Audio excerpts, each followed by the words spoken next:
there's always somebody else that had to reinvent themselves because you know what? I'm good, right? So, but what you then see is that at a personal level, if we don't appreciate the need to change ourselves, it is actually very difficult to drive that change and reinvention and transformation in an organization.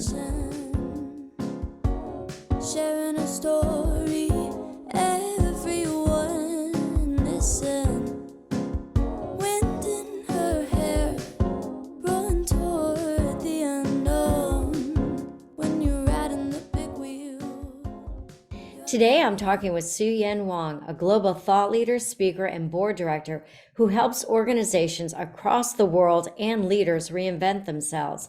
From reimagining the corporate ecosystem of your people and the future of work to navigating your own personal and professional journey, Su-Yen brings a fresh perspective and pragmatic approach for how you can reinvent your business and yourself at any age and stage of your life.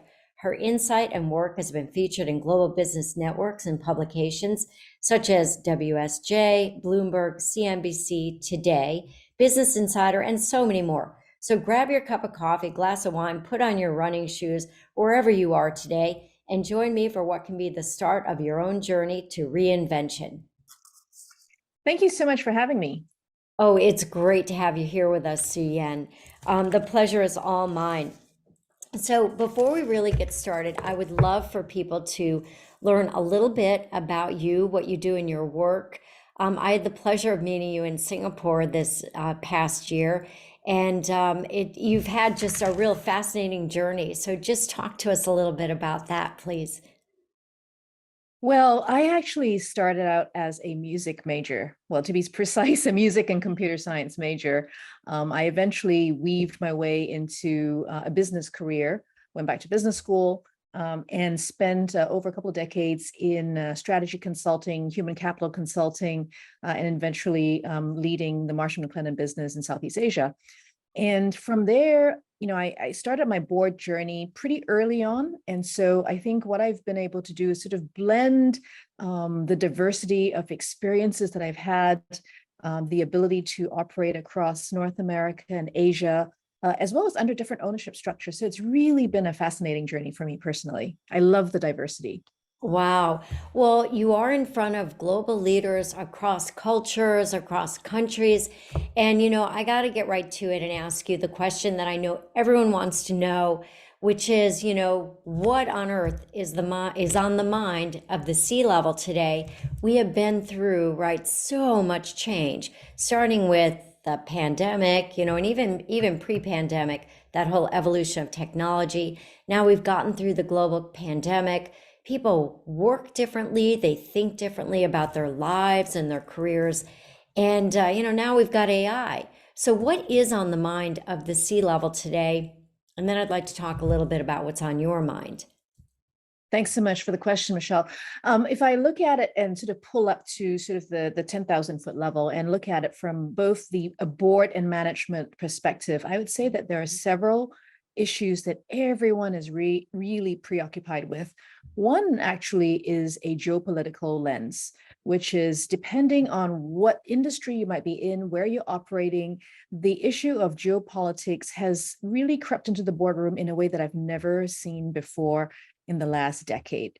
So, whether it's disruptions to your supply chain, whether it's disruptions to how you source talent and work with talent, these have all have ramifications in the boardroom, which really were not such top of mind issues as, if you rewind back a few years. Second, you touched on several of the issues already, which is around technology and disruption. Actually, technology disruption is not new. It's just that the nature of that disruption really has been accelerating in many ways. And so boards and CEOs and C-suite executives are really having to think about, well, how is this going to really affect my business? And importantly, how does this affect the way that I think about the culture of my organization, specifically around agility? Third, you talked about changes in workforce. whether it's about, having much more flexible work dynamic, whether it's about having to work with much more global teams because now we can, or it's been normalized to work a lot more remotely and in a more sort of, independent manner as well as more flexible manner. That's really changing the way people work and their expectations of how one should go about structuring their life and work. And fourth, I would say the issue, which is also very much on top of mind for many C-level executives and board directors, is around this issue of sustainability. And of course, that means so many different things to so many different people. And again, it varies depending on what industry you're in, where in the supply chain you are, where in your life cycle you are, where in the world you are. But I'd say these are some of the key dimensions that I really see companies grappling with. And the pace of it really is, I think, the added complexity. It's really incredible. I've never seen business change at such a rapid pace. And I'm talking about how people think about work. So the culture is changing, the way that we interact is changing, like so much is changing so quickly. So I think that everybody can put their arms around, right, the geopolitical landscape. Like I think that's pretty clear and what's happening, as well as the evolution of technology. Although I will say that a lot of leaders and the companies that we're consulting with, they're still trying to figure out like how do they leverage it, right? So and what's the right balance of AI and the human factor? And then you mentioned the agility piece. So I would like you to can we delve a little bit about a little bit more into that and like what that means to you and what they're thinking, because that's one area that I'm not so sure, I've got the depth of, really understanding what that means and what the C-level is thinking about. So when you talk about agility, so much of it really is about building a culture that is dynamic and flexible. We used to think about business plans in 5-year horizons, right? To Yeah. some extent, it's still important to have a long-term view, and it is important to have a long-term view. One of the boards of the companies that I serve on is really thinking in terms of 8 generations. So that's macro long-term. But at the same time, while it seems to be a paradox, it's really important to be thinking about how to be dynamic and to move quickly. Mhm. Organizations, the larger they are, it's like it takes a long time to move a big ship, right? So to move large organizations actually takes an immense amount of effort. So how do you build in that kind of dynamism into your organization? It really starts by having leaders that have that very agile mindset and to make people feel comfortable with constant change. I mean, as human beings, many of us are wired to feel pretty comfortable with a routine. We like routine, right? But how do you actually get people to feel comfortable with constant disruption? So we hear about, oh, no, oh my goodness, this organization is going through yet another reorganization, right? Or we are shedding a piece of our business. We're doing another merger with another company. We're making an acquisition over there. We've got a workforce that's no longer fit for purpose. We have to think about redundancies, but at the same time, the new skills we need to bring. All of this happening at the same time means that companies really need to have a agility DNA. So this agility DNA is the ability to really, form teams, disband when they're no longer fit for purpose, and to be comfortable with this pace of change. And that is probably one of the most difficult things for leaders to instill in their leadership teams and then permeate all the way down the organization. And yet really, really important. Okay, so thank you for that. I wanted to get a little bit into that. And then, of course, sustainability, we know, is really top of mind, and companies are still working, to build that into their DNA. And, one of the things that we're learning about the generations, younger generations, they do business with people who they align with, right? Based on what those companies are doing. And are you seeing more of that? Because we're hearing that even in the B2B space, that buyers, whether you're in B2C, direct to consumer, or B2B, that sustainability is starting to become more important. Yeah, I think, candidly, it's a spectrum. And I think that there is a spectrum of, where an organization falls and in terms of where their workforce places priorities. And this varies by, the type of company and so forth. But on the whole, if you look at the level of awareness, the level of consciousness, clearly it's something that governments are driving. And because governments have signed up to certain commitments, therefore, they then need to push regulation down to organizations who then need to figure out, well, how do we make this happen? And at the same time, you've got the consumer side of things or the workforce side of things. So both of those that are really demanding a shift in how we do business, right? So you've got these two forces working together, which really, I think, is creating a lot of positive momentum in terms of thinking about, well, how do we, in some cases, completely rethink our business? If you're in a business where it's an existential issue, you really need to think about what is the risk here in terms of the core business, but also then what are the opportunities, right? So, it's really quite varied depending on where you are. And I think it's a little bit of a misnomer to sort of say, well, it's one size fits all, because it never really is one size fits all. If you're in, in a heavy industry, it's going to look very different than if you're in a professional services firm. If you're in a market that's, a little bit further along in terms of its thinking, its consumer buying preferences, it's also going to be a little bit different. And of course, if you're in multiple markets, then you need to sort of multiply that out by the complexity. Or if you're multiple business or multiple industries, you need to multiply that out and make sure that what you're putting in place is fit for purpose in each of those different situations. So it's a lot. There's a lot that's on the mind of the C-level today. So I want to ask you something. You talk about, and what you focus on is reinvention. And, we're going to get into the how you work with executives on reinventing themselves. But let's talk about reinvention in the workplace today.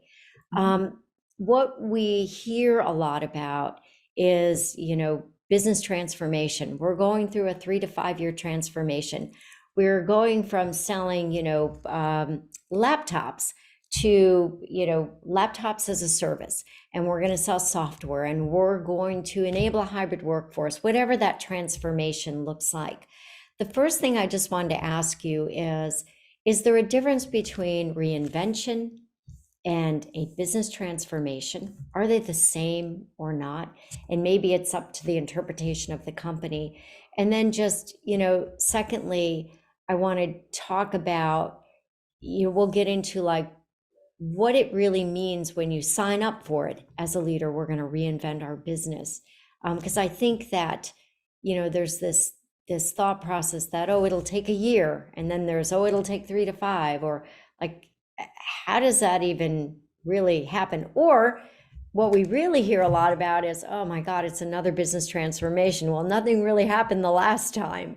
So I'd like to first just, if you could talk about the difference between them, or are they the same? And then what it means to you. How do you define it? Well, perhaps before we get into that, one thing that I sort of like to call out a distinction on is, what's the difference between, innovation and disruption, for example.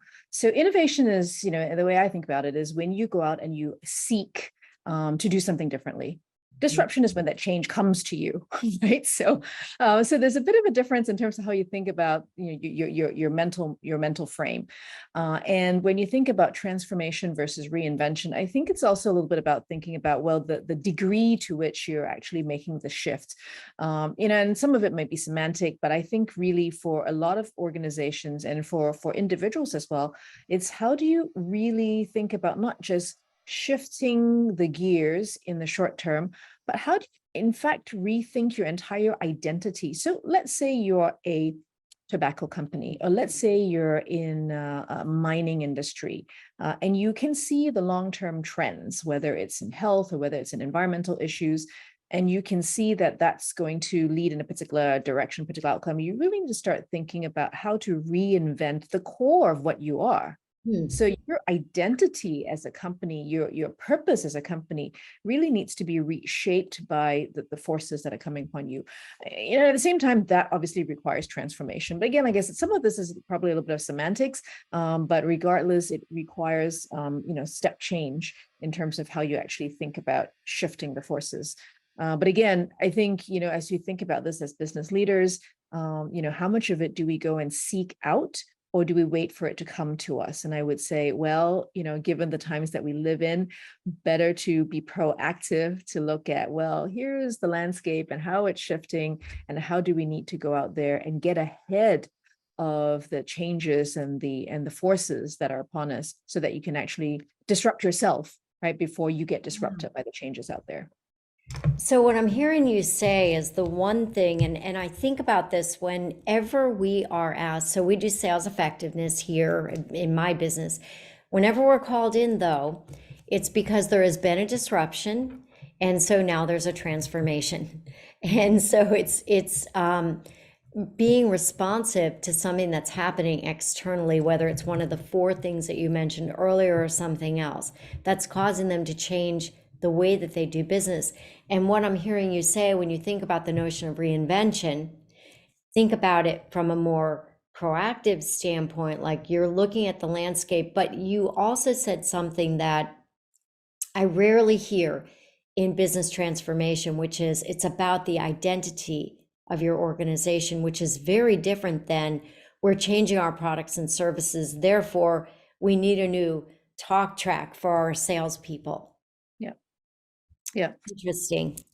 Okay, so I want to think about if I'm a leader today, and, like I just said, most of what I experience is that they're looking at these business transformations. And so if we want to be a company, like I'm a leader of a company and I want to sustain my own business over the next decade or more. Like, Su-Yen, how do you think that leaders need to change their own mindset? They've got the immediate pressure of the board, and you can speak a lot to that, because at the end of the day, it's about shareholders, it's about revenue, right? It's about getting the promises and the results that you said you were going to get, the outcomes. How do you, as a leader, think through and get on board, if you will, with this notion of reinvention and thinking about how do we redefine ourselves as a business? Great question. So the first thing I would say is to get alignment between management and the board on where you're actually headed. Very often you have situations where the board has something in mind, management has something in mind, and they're at cross purposes. So that alignment of direction is really, really key. And that's really the starting point. Once you have that alignment, then you can start thinking about, okay, well, how do we reimagine ourselves? Right? What is it that we need to think about in terms of our purpose? How do we redefine success, for example? So it might have been that in the past, success was based on a particular set of metrics, but moving forward, and board and management agree on this, our metrics of success might look like something else, right? So we talked about shareholder value, you talked about stakeholder value, you talk about what it means in terms of the kind of culture, people that we're trying to build, may talk about the kind of impact that we're trying to have. How do we look at success metrics? Then you look at, well, then how do we then infuse that into the organization culture that we're trying to build? So, very much about landscape, strategy linked into culture. And very often what happens is the landscape has shifted 5 steps ahead.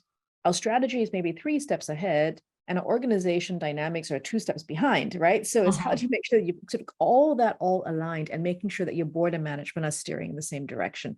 So, if you've got a board and management that are sort of fractious in terms of the way they think about these issues, then you spend all your time trying to convince each other of that particular direction, and why the other side is wrong, or why your side is correct, that you don't actually spend enough time really driving the business forward and leading the change that you need to see happen in the business, right? So I would say that these are some of the fundamentals that are, easier said than done, clearly, but really critical to successful reinvention, successful transformation of businesses.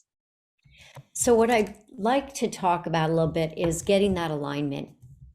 And if you could share with us just some things that you may have experienced, or what leaders have done that have been really successful and others that have not.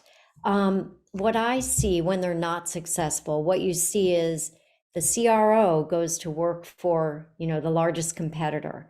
The CEO leaves, right? Like, you see turnover when there's frustration. I've experienced it, and I've talked to leaders that have done that. You see others that, have taken the company to the next level. So how do you think about, so I want to think about the fractious company. I want to think about the board that is looking at, what we need to hit this number kind of thing. And I think about private equity, for example, right? It's all about the number, not really about the reinvention.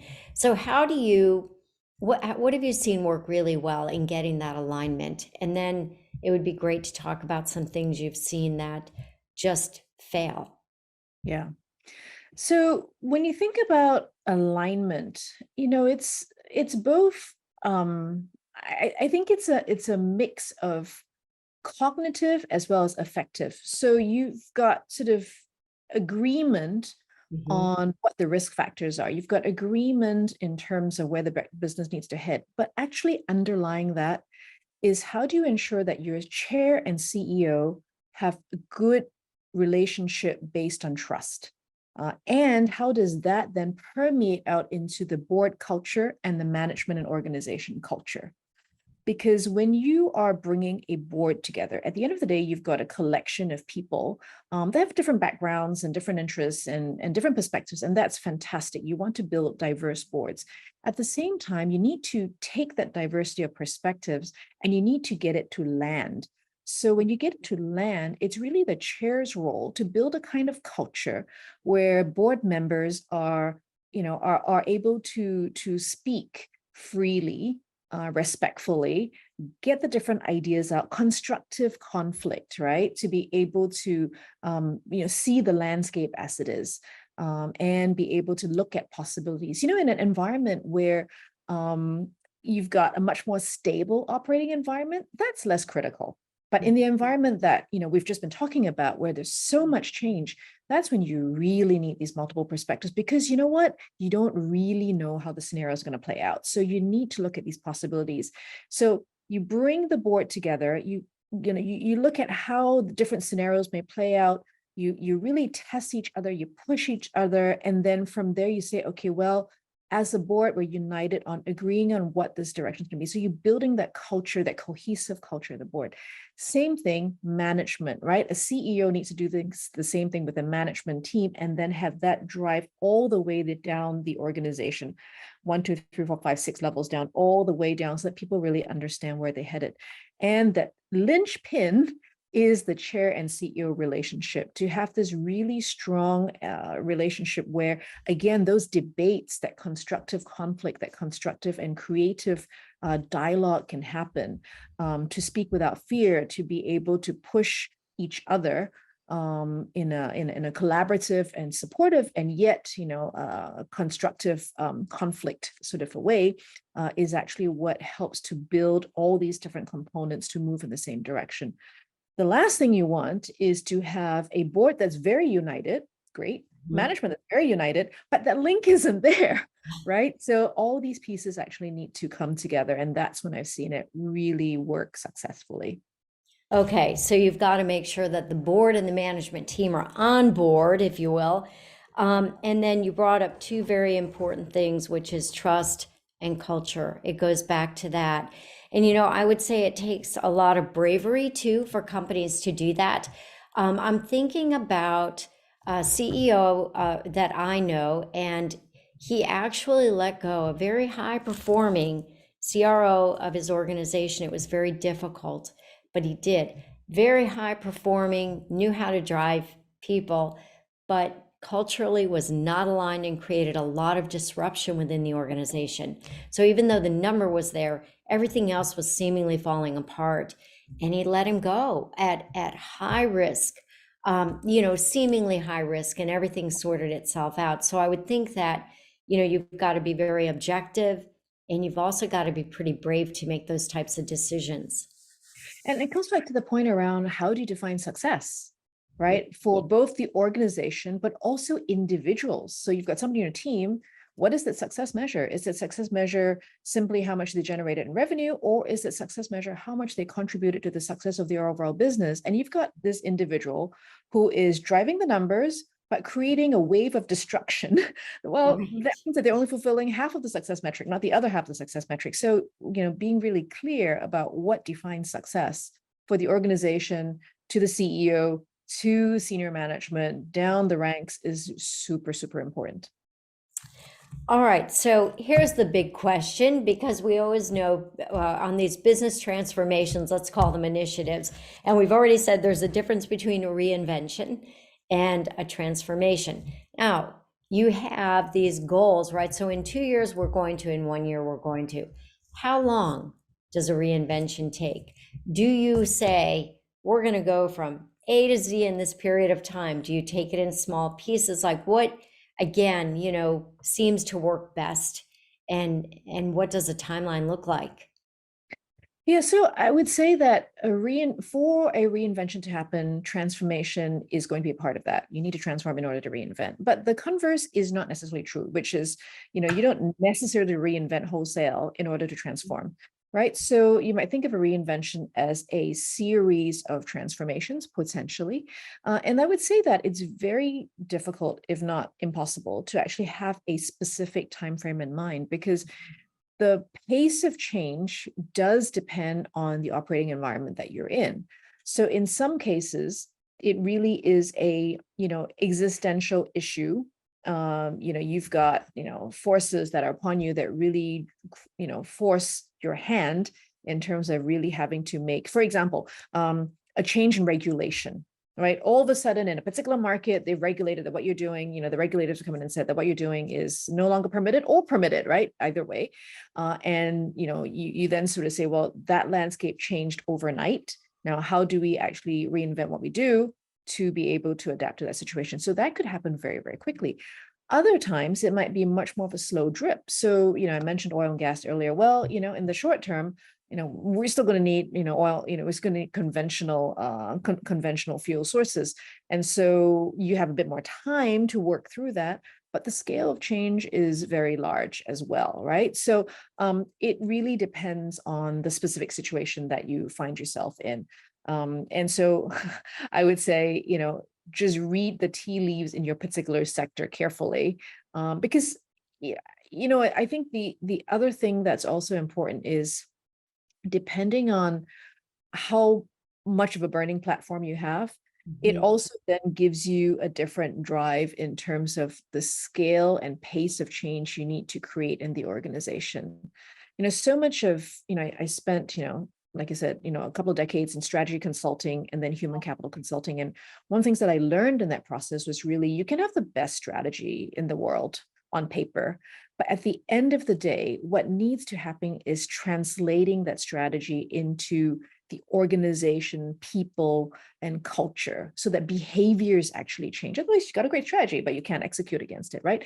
And so a lot of that also then, comes down to, well, what is the pace of change that your organization can handle? And if it is unable to, if it can only move at speed X, but you're saying, well, we need to get there at speed Y, either you need to make some adjustments in terms of the team that you have, or you're going to have to say, well, maybe X plus one is what we can handle at the moment. Or you might actually say, well, if that then, forces too much of a risk to the business, then you might actually say, well, then do we shed certain assets? Do we actually, look at, buying another company that's going to help us drive our culture a little bit differently? But there are lots of different levers that one can pull. But again, it is really unique to each individual company. And it would be, I think, a little bit simplistic to sort of say, well, here's the answer, regardless of your context. Yep. So I think that's perfect advice and sound advice. Sounds like reinvention then really, if you make a commitment to it, it becomes part of your culture and who you are. And incremental may be the answer today, and just continuous incremental change. And I think it was well said around the pace of change and tolerance of change. You know, one of the things we want to really be in tune with is what's the capability of the company to change, capabilities, constraints. Okay, so let's talk a little bit about, this is the part that's really fun for me, is you work with executives on reinventing themselves. And you talked a little bit about persona, and when we've discussed this in the past, and you know, their work persona, maybe their personal persona, their personality. Like, how, when you think about reinventing yourself in a new role, let's say, taking that next big step, what is it that drives people to want to reinvent themselves? I guess that's the first one. And secondly, like, how do they start? And can anybody do it? Yeah, so I started this journey for a couple of reasons. One, I started doing a lot of research about this topic. And one of the things that, I've come to appreciate is that the way we think about careers, even things around things like retirement age, were really designed in an era when we were living, when we had much shorter lifespans. Mhm. So, back in the day when our average lifespan was, 65 years old and you had a retirement age of 62 years old, you basically run your career in a certain number of years. And by the way, the pace of change, as we talked about earlier, was not as rapid, right? So Yeah. business did not transform at the pace that it's transforming today. So you could sort of run your career, move your way up the corporate ladder, as one would say, retire, and then have a couple of years, few years to retire, and that would constitute a typical career slash life cycle. Today, however, you've got a couple of forces that are competing forces. One is our lifespans have grown significantly. Singapore, for example, has the longest lifespan, average lifespan in the world. Huh. And yes, we recently overtook Switzerland, I understand. So we've got the longest lifespan in the world. And at the same time, business models are shrinking dramatically, right? So, a company used to have a business model that sort of ran, you could measure in terms of decades, right? Today, business models are sort of in a 5 to 7 year sort of time horizon, if that, right? And sometimes even more rapid than that. So when you've got these two competing forces, you really need to think about our own careers differently. And so what I started to see was basically people who, you might have spent, 20 years, let's say, in a particular function, maybe even a company, though that's a little bit less common these days, but it still does happen. 20 years or so, a couple of decades in a company, in a function, a particular role, particular industry. That gets you to, let's say, late 40s or 50s, right? And then you say, well, lifespan's going to be till you're 80. You've got another good productive 20 more years to go. So do you then continue in the path that you were on? Or do we actually then say, well, hang on, what's that next chapter and what does that look like? So that was one train of thought, right? In terms of when I was looking at the data and looking at sort of how lives and careers were evolving. That's one. The second thing that I then, and this is how it connects into corporate reinvention. The other thing is when I started working with companies on their own reinvention, their own transformation, the funny thing is that, the more senior you went in an organization, the more commonly you would hear something like, oh, I'm the CEO or I'm the CFO, I'm the CRO. I'm here, and sometimes it wasn't expressed this way, but that's what people are thinking. I'm here because I've done something right. So clearly, it's those people over there that need to do something different. Like it's my people who don't get it, or it's, if I'm in finance, it's HR doesn't get it, or if I'm sales, it's like engineering doesn't get it. If I'm in engineering, it's sales doesn't get it. There's always somebody else that had to reinvent themselves because you know what? I'm good, right? So, but what you then see is that at a personal level, if we don't appreciate the need to change ourselves, it is actually very difficult to drive that change and reinvention and transformation in an organization. But once it becomes personal, they say, okay, I get it. I need to learn how to do things differently. My assumptions about the world need to change. Then it becomes much more about, okay, I get it. And this is how it applies to my business, my people, my organization, right? So that's where that link came about and that bridge came about. And so when you combine those two forces, one at the corporate level and one at the individual level, that's basically when I started, doing a lot more research about this topic and set up my, remarkable reinventors community for people who wanted to start thinking about how to reinvent themselves. And it's an interesting community. Some of them are people who are still in executive roles, but thinking a little bit ahead to sort of say, well, how do I start planning for my next chapter? And other people who have actually already decided that they want to step off the executive role because they spent 20, 30 years in executive role. And they're trying to really think about, well, how do I reinvent myself? What's my new identity? Like this notion of identity, right? So it's not just corporate identity, but also personal identity. And if you spend 20, 30 years doing something, whatever that something is, your networks, your core of your expertise, the way you describe yourself at a dinner party, those things are quite well entrenched. And if now you want to flip the page, do something else, it's not necessarily easy. So having a community of people who are going through a similar phase in their careers, in their lives, can be extremely empowering and very powerful in helping to encourage those shifts that many people are trying to make for themselves. Okay, so I think that's fascinating. I think it's amazing that you've got a community around that. So I'm hearing a couple things, and one is, well, let me ask you this on reinvention then. Are people, are they saying, okay, it's time because they've hit a point in their life where they are looking to make a change? Are they forced to make a change because maybe they feel they're becoming irrelevant? Do you see one or the other, or maybe both? But what is it that someone says, aha, most commonly? And then we'll talk about how they get there a little bit more, because you've said a couple interesting things already about that. Mm. Actually, it doesn't fit any one particular pattern. Mhm. You are absolutely right that sometimes change is foisted upon people. Maybe there's a large restructuring. Maybe there is a change in their family situation. Perhaps, due to illness, perhaps due to an elderly parent, perhaps due to a relocation, a spouse gets a new job someplace, lots and lots of different factors that may actually cause a reevaluation or examination around what the possibilities are. COVID, of course, was another factor that actually, I think, exacerbated this period of reflection for many people who really started thinking about, well, how do I really want to spend my time? How do I want to spend my life? And how do I think I'm going to pursue purpose and meaning in the next half of my career? So the members of the community that I have, by and large, are all very senior, established executives who've reached, sort of the top ranks of their particular industry. And I'll just give you a particular anecdote. Actually, was a senior partner, one of the world's top leading consultancies, who said to me, "Hey, look, I can continue down this path, and in 10 years, I might be very successful based on the metrics that we've all come to appreciate, but I'll probably be divorced and diabetic.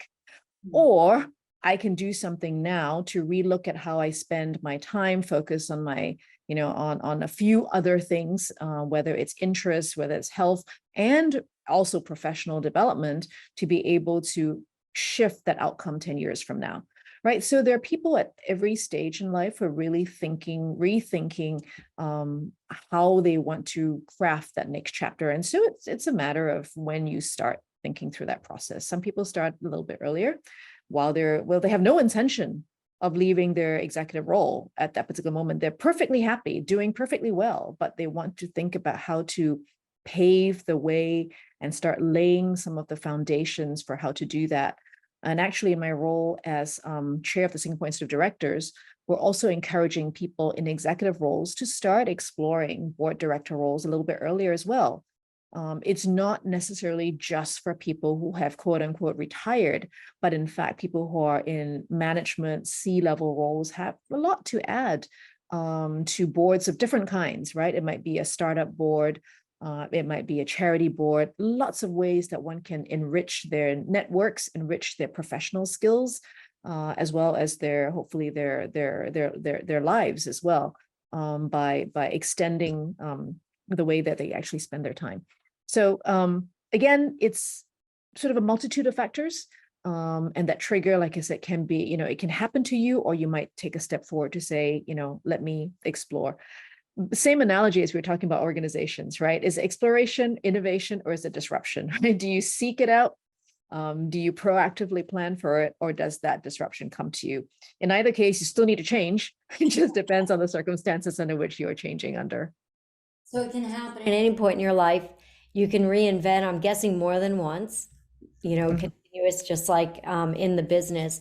And what I found really interesting is you talked about the community that you've got of senior executives that are thinking about reinvention. And I'm guessing that they support and help each other in that journey. So I'm hearing you don't need to go it alone, or you probably maybe should not go it alone.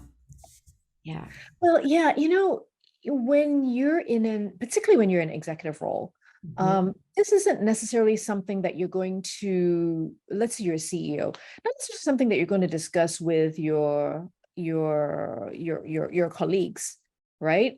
Because ostensibly still very much focused on driving that business, and you are driving that business. So it's not an either or situation, it's an and situation. And at the same time, many people who are very successful in what they do are successful because they've been very dedicated, focused on that thing, whatever that thing might be, to be able to reach the levels of success they have in that particular domain, that particular function, that particular geography or field, and so forth. But when you're really trying to reinvent yourself into something that draws on those skills, but might be in a very different space, you actually find that the networks in the ecosystem are quite different. So, for example, if I'm head of marketing, let's say, in the pharmaceutical industry, I probably know lots of people in marketing. I know lots of people in pharmaceuticals, right? That's how I've built my professional network over the past couple of decades. But now let's say I'm going to rethink and I say, maybe I want to think about going into academia. Well, guess what? That's a completely different ballgame. Or maybe I say, hey, I actually think I want to try my hand at entrepreneurship. That whole ecosystem looks entirely different as well, right? So it's about how you navigate that shift and also draw support on people who are in themselves diverse and going through that same process. Because reinvention, you alluded to this, actually can be a fairly lonely journey. And it also can be something that, we put to the side. The funny thing is that many of us are very focused on everything else but ourselves. So we're focused on our business, we're focused on our families, we're focused on all sorts of things that we're really trying to drive forward. And when it comes to ourselves, we say, well, that can wait. Right. And so we deprioritize that and we don't spend enough time thinking about it because it's one of those very important, but not very urgent issues. Right. It's absolutely important, but it doesn't have to happen today. Whereas, something else about the business probably needs to be done yesterday, something of the family, it's like tomorrow. Right. So we're very focused on others and focused on driving those forward. So having a community of people who are going through the same process and accountability partners really helps one to pause and say, well, hang on. All right, here's my me time to really give some deep thought to this. Wow. And it's hard because, you don't reinvent yourself overnight typically, right? Typically it's a process. It takes some time to unfold. And it's a little bit like, And if you're going to do something difficult, you're going to start step by step by step. Mhm. And if you look at the mountain and the mountain is this high, well, you're going to go, oh my God, that's a really long way away. But the only way to get started is to take the first few steps. And it takes the next few steps, and then eventually you're like, well, hang on, I'm halfway up the mountain. Well, reinvention works very much the same way. If you don't get started, you'll never get there. You Uh, won't. Yep. and it's a long journey, but having people who can kind of make sure that you're still on track really makes a difference. It's funny, you mentioned that. So I've got two sisters, and one is in Alaska and one is in Portland.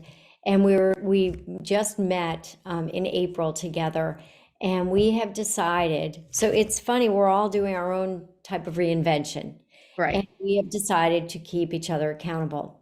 And Awesome. we can't, because of our time differences, and I've got, we all travel, where we do it, you can make it happen, right? What started as we're going to have a weekly Zoom call evolved into, okay, it's fine if it's a long text stream this week. Yeah. It's fine if we FaceTime here and there on our phone, but Yeah. we're definitely touching base and keeping each other accountable because are going to make it happen. Yeah. That's awesome. That's That's really interesting. Okay, so I can tell them I talked to you today and that we're going to be successful. There you go. Just stick with it. I think the hardest thing is sticking with it. Yeah. Many people get started, but they don't see immediate results and they give up. It's a little bit like I use an analogy of gym memberships, right? I mean, in January, first week of January, everyone's at the gym. But and people have actually done research on this, that by somewhere around early and mid-February, people have given up on the New Year's resolutions already, right? So just stick with it, right? Even if you don't feel like it, just stick with it. It's a discipline, it's a practice. And then once it becomes part of your routine, then it becomes part of who you are. And that's where the accountability partners become really important. All right, so let me ask you something about men and women. Yeah. And I'm interested to know when you're working with executives, female and male executives, if there is any difference in, so when they come to you, right, and there's this concept of I'm reinventing, is their approach different? Is their thought process different around maybe why or what they want to do, or do you see no difference really at all? No, I think I've seen a broad spectrum, Hmm. and I would say that perhaps the difference is not based on gender, but perhaps the difference is more based upon their life situation. Oh, So, interesting. for example, yeah, I mean, just give you a few examples. If you have somebody who is in a single income situation, their risk tolerance clearly would be quite a bit different than someone that's in a dual income situation. And what I've also seen is that for sometimes when you have couples in the dual income situation, they take turns navigating this reinvention process. Because when you're going through a reinvention process, sometimes it does require a little bit of time to get where you're going, which may mean that in the interim, you step back from certain things, but you also step up in other ways.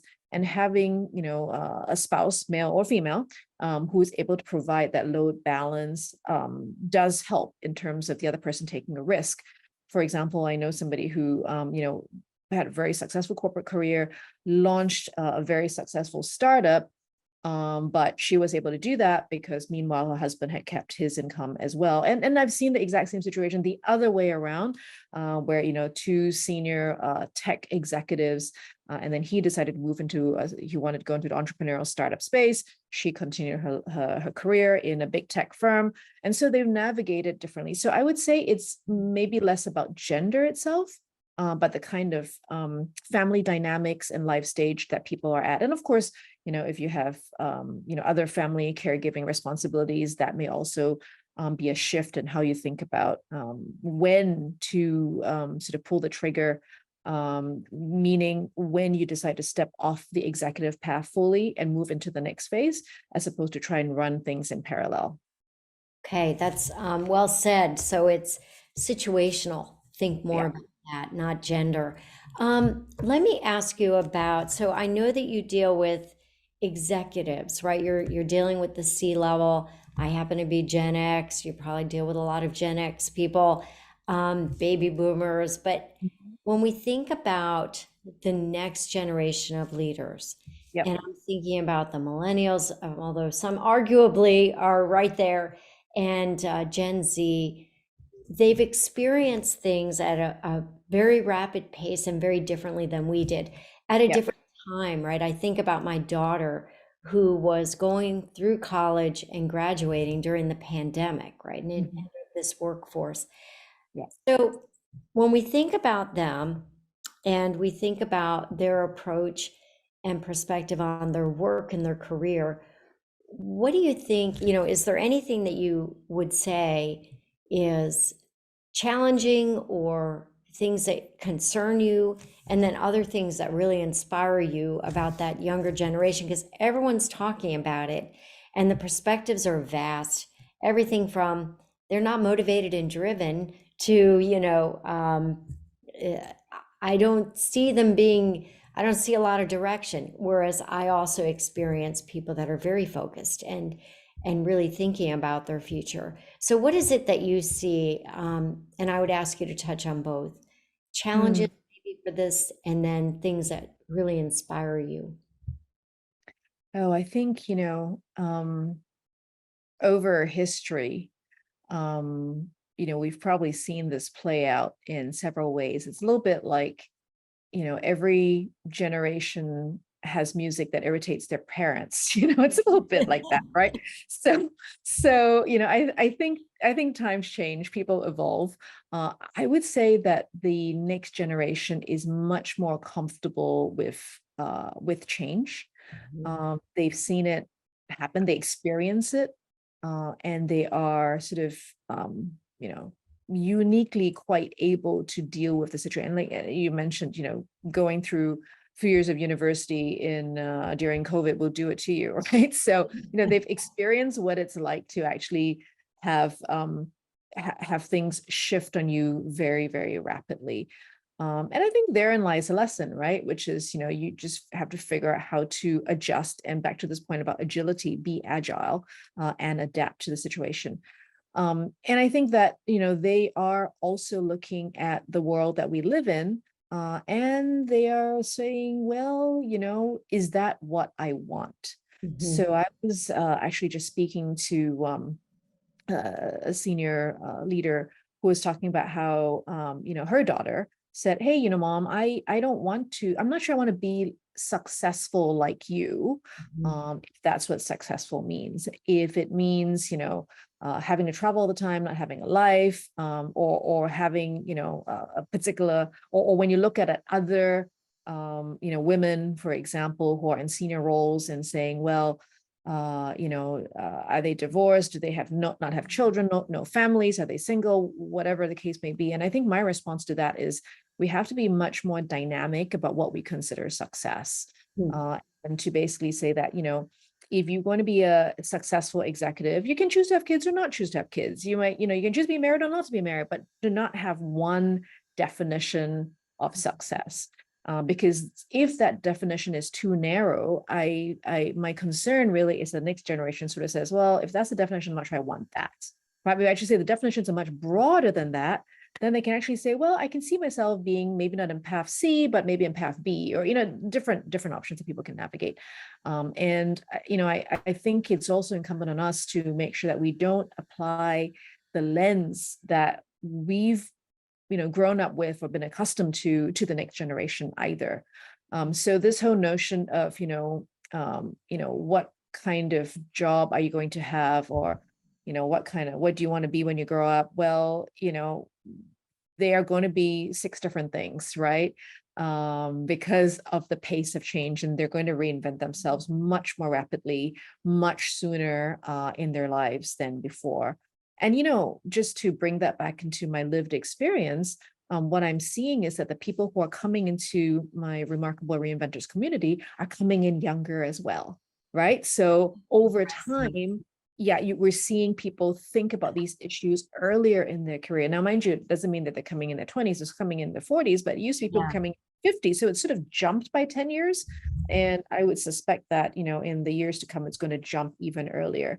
People who are actually going to be relooking at how to, recraft their next chapter. So the pages of the book are flipping a lot quicker. I think it's a really exciting time because when I went through school, and I'm guessing it was similar with you, maybe not, because we're going to get into your reinvention, but for me, it's like I went through college, I knew I was going to get a job. I didn't necessarily think about at that time what was my passion. What I Mhm. thought about was, okay, where am I really skilled? What am I really good at? Right. And Yep. I had foreign language skills that I have. And so I started interpreting for a manufacturing company. I didn't really seek that out. It was what I, was skilled at. Now, I did reinvent myself early on. I went to go work for one of the big four at the time consulting firms. And then I did choose to own my own business, did this retail franchise, but I started it out very differently, right? I started out very practical.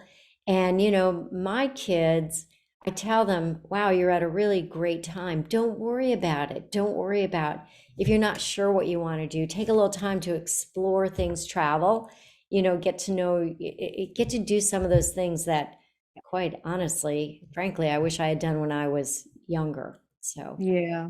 it's an And interesting I think for the younger generation, probably the one of the most important characteristics to nurture is this notion of resilience, time. um, and this notion of being able to have a learning mindset. You mentioned early on, whether it's about, generative AI, whether it's different technologies. I mean, that's just one specific thing, but there's going to be new technologies that come along the way. It's the ability to actually keep learning because their reality is going to be changing much, even more quickly than what we're seeing it, I believe. And this ability to bounce back when confronted with an unknown situation, Mhm. or when confronted with a new technology, when confronted with shifts in industry dynamic. I think that's probably the one of the most important characteristics. It's not about, what did you major in? It's not about, sort of those technical aspects, though starting out, yes, that is important. I also tell people, yes, doesn't mean that grades are not important. You should study, do a good job, but make sure that you have this mental fortitude to be able to withstand, uh, you know, so these curveballs that are going to come your way, right? And so much of it, I think, is building that type of inner strength that's really critical. And so when I think about curriculum, I think about students today, even starting from a very young age. It's the mental well-being, it's the resilience, and that's why I'm actually a huge fan of how do you get students to participate in the arts or sports, because I think these two particular dimensions actually train a lot that resilient mindset. Because number one, there is no perfect answer, right? No matter how fast you are, or no matter how good you are, there's somebody who's more skillful than you are. So you keep getting better. You keep getting better. You compete against yourself, and you build that kind of inner strength. And it's this lifelong journey that you then infuse into yourself, as opposed to where you sit for an exam and there is a specific right answer. Because I think in the future, the right answers are going to be easy to come by with technology. It's those that don't have easy right answers that are going to require a lot more of our time and energy. And I think that's what the next generation is going to have to deal with in terms of the challenges that they face in the workplace. Yeah, I think that's right. It's not so much, I believe the skills are going to be a little bit different, right? It's going to be more, I don't want to call them soft skills, but I do believe being creative, not looking at just what the right answer may be, but being more innovative, if you will, flexible. Yeah. Um, and I like that you stated resilience as well. Yeah. So now this is the most fun part of the podcast for me anyway, because I want to talk about you personally.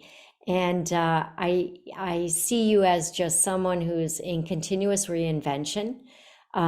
You're continuously doing different things that are passionate to you. It looks like, right? It would appear that way. You're continuously trying new things, testing your abilities, capabilities, pushing to the next frontier.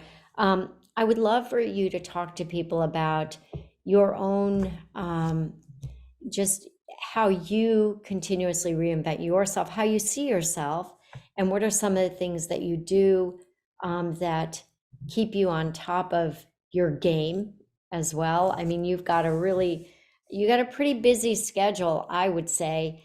And thank you for taking the time even to do this podcast. Right, was even difficult to schedule because of that. So talk to us a little bit about you and your own personal journey. I guess one of the things that I learned fairly early on is that my reality is not everyone else's reality. When I was, I think, in my early 20s, I took my first trip to Nepal. And, growing up in Singapore, lots of shiny buildings, first world infrastructure. You grew up with a certain level of what you're accustomed to, went to the US for university. Again, US has its own sort of dynamic in terms of, standard of living and so forth. First trip in Nepal, I think really opened my eyes to say, hey, look, um, we are what we are in many ways due to a random sequence that I call the birth lottery, which is who we're born to, where we're born, and to whom we're born. If I was born at the same point in time, but in a country that was a developing country, I wouldn't have had the same opportunities, education perhaps, or maybe where they had a different role of girls or whatever the case might be, right? Or if I was born in the same country, but 50 years ago, my life would also have looked very, very different, and so on and so forth. And so I came to appreciate pretty early on that my reality is not reflective of the entire world out there, although it's awfully easy to extrapolate, right? Just because I live this way, surely everybody else lives this way. And so for me, one of the things that has been very important to keeping me grounded is actually traveling to places that are very often not on the, let's call it the tourist track. Now, mind you, I love my spas like anybody else and my resorts and so forth. So don't get me wrong, I enjoy that too. But when I go to travel to places like Bangladesh for holiday, ostensibly, people go, why are you traveling to Bangladesh for holiday? Or, when I went off on a solo trip to Timbuktu, and yes, Timbuktu does exist, it is really to help me see and understand how the world we live in operates, and to keep me grounded in, how the actions that we may take have a spillover effect. So, for example, if you're driving through the desert in Namibia and you drive for hours and hours and hours, and it's nothing but desert, and you don't see anybody living there, you understand that it's because it's simply uninhabitable. And then you sort of say, okay, this is why if we don't do something from a climate perspective and temperatures get to a certain level where nothing grows there, there's no water, it's going to cause mass migration, right? So it's these kind of very visceral experiences that I find very helpful in helping me keep my perspective open, and to reflect on sort of how, on the one hand, we're all connected, but on the other hand, how to remind myself that the world we live in is very multifaceted, multidimensional, and to keep pushing my own comfort zone.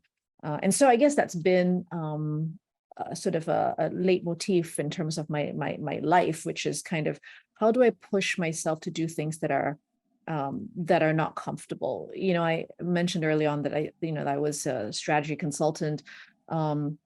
I started in the US, and I was given the opportunity to relocate to Asia when the firm was just building its business.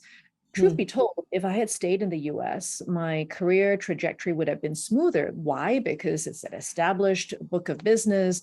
Clients in the US, were much more familiar at the time with how to work with consultants. Going into Asia, consulting was still relatively new. I had to start from scratch. So was it more difficult than if I'd stayed the status quo? Absolutely. But would I have done it any differently? No, I would. Knowing what I know, but how hard it was to build the business, I still would have done that because it gave me new skills. It gave, it built different set of muscles, really. And then the same thing, every time I relocated, moved to a different country, it's been the same. The path of least resistance is usually to stay the same course. And that's why I spend so much time thinking about change management and culture and things like that, because I know that it's a much more comfortable place to do what we do on a daily basis. But having pushed through, actually, when you get through on the back end of it, you sort of appreciate that actually it was worthwhile. And it's a little bit like, other things that I do. I started running when I was 49. It was very late in life. Okay, so, but the same, and it's sort of like, well, you start out and, my first run, I was so slow. I'm sure some of your listeners walk faster than I was running. But I stuck with it gradually, and then somebody said, well, you can run a 5K, and I said, oh, really? I don't think so. But I stuck with it. I ran my first 5K. I ran my first 10K. Then somebody said, that I consider a real runner, said, well, if you can do 10K, you can do a half marathon. I'm like, no way. At it. And then eventually I did a half marathon. And so, so it's pushing out of that comfort zone. And when you get out on the back end of it, you actually look back and you say, hey, actually, that was possible, right? So I think this notion of pushing out of your comfort zone is one that has kept me looking forward to sort of new adventures and new horizons. I'm not suggesting that's a path for everyone, but at least it's a path that has worked for me in terms of then translating those experiences into the ability to reinvent, because everything that you do physically that's uncomfortable actually translates into the way you think about, at least the way I think about, how I might have to do something else that's also difficult, whether it is, pulling a board together, or whether it's setting a new strategy, or whether it's, it's tough.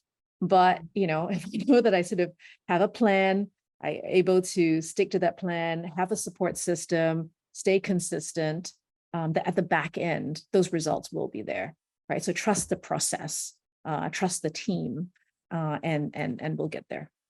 I think that's great. And so I find it very inspirational, because it doesn't matter, right? And you said that you don't have to travel to Timbuktu if that's not what you want to do, but you could learn a new language or do something else, right? That might be something that would help you push your own boundaries. So reinvention, it really depends. You said this earlier.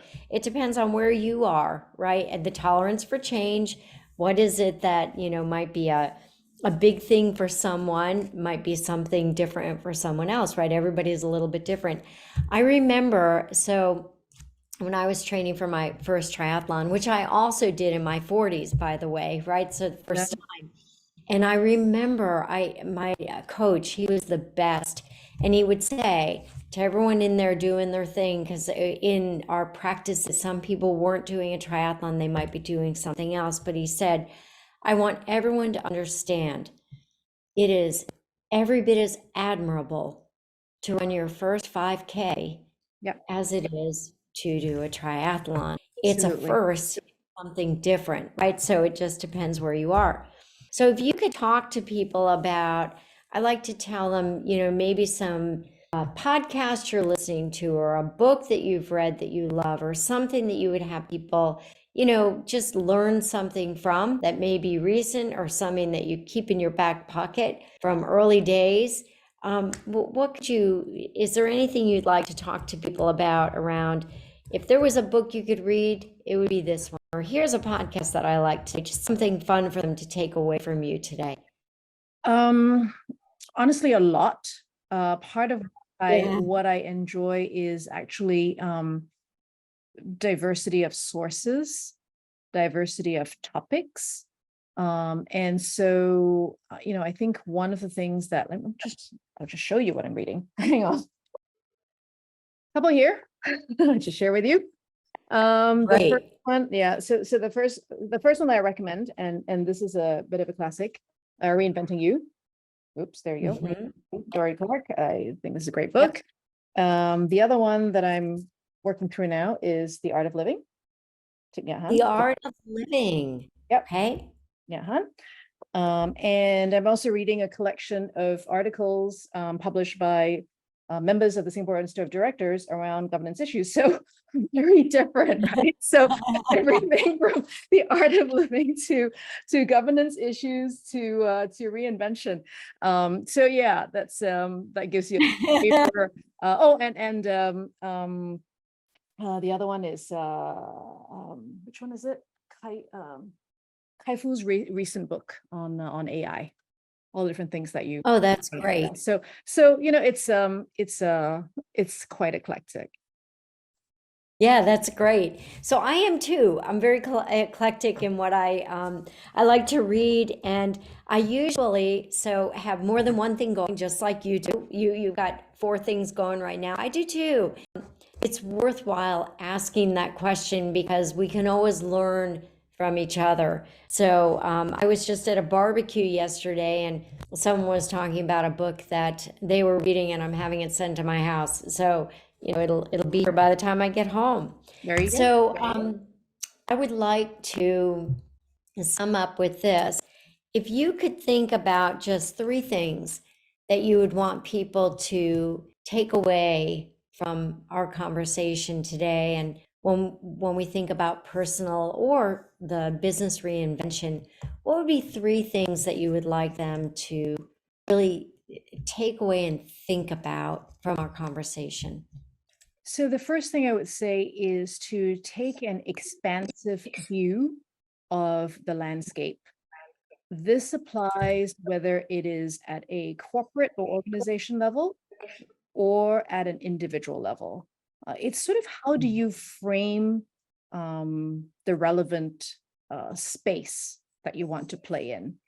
And very often with both organizations as well as individuals, we tend to frame our option set a little bit more closely held than we can. So, are you in the automotive business or are you in the transportation business? Right? Am I in the business of being a lawyer or am I in a business of helping people solve their problems? Right? So how do you frame your landscape? Take an expansive view of the landscape is the first thing I'd say. The second thing I would say is, really think about the type of sort of, I would call it the support infrastructure that one needs to make it happen. So if you're looking at it from an organization level, what kind of team do you need to have to drive your business to the future? If you're at an individual level, what kind of support infrastructure do you need to help make these adjustments, whether it's family, a community, trusted friends, a network? How do you actually ensure that you've got this great picture of the future that you want to navigate towards, that you have the support to get there? Because nobody gets there alone, whether it's your personal invention or a CEO that's trying to drive, or a board that's trying to drive a business into the future. You need the whole ecosystem to come together. And the third thing I would say is, really be thinking about doing the deep work that connects both, I'd say the head and the heart. Very often we are quite accustomed to think about, well, the head solutions, both from an organization perspective. So here's the strategy, here are the financials, here's why it makes sense.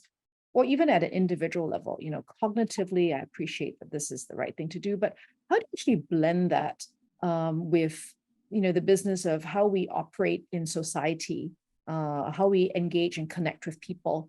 And I think we're a little bit socialized to think about head and heart as sort of 2 distinct domains, but actually how can we integrate that a little bit more so that whenever we're thinking about a business decision, we're thinking about, well, what does that mean to the people in the business? Conversely, when we're thinking about sort of the more human dimensions of what we're trying to do, well, what are the strategic implications of that? So it has to work both ways, right? And the same, I would say, when we think about our own personal reinvention, think about what is it that, we're good at? You mentioned this earlier, but how does it link into our passion? Conversely, we might be passionate about something, but hey, how do you translate that into a way to make a living? Right. So all these things, I think, are really two sides of the same coin. You would call it yin and yang, you call it whatever you want to call it. But how do we blend these two concepts and not think about them as opposing forces? So those are three things I'd say: big landscape, the support structure that you need, and the integration of head and heart. Okay, I love that. Thank you so much. So, Su-Yen, the reason that I started this podcast was to connect executives with one another, to connect women with each other. And I know that Su-Yen Wong is available. You have a very active LinkedIn page. And we've also got, if people want to understand and learn more about you, tell us how they can get a hold of you. If they're interested in Remarkable Reinventors, how they can inquire about that as well. Sure. So LinkedIn is great. You can look for me, Su-Yen Wong, at LinkedIn, but also on my website, www.suyenwong.com, SUYENWONG.com. Yes, they do. And you've got a beautiful website. So everyone check her out. Look at some of the things that she's written. I really sincerely appreciate your time today and for you sharing your thinking and your thoughts for what I know will help our listeners in their personal and professional journey of life. So thank you so much. Thank you, Michelle. It's been a pleasure.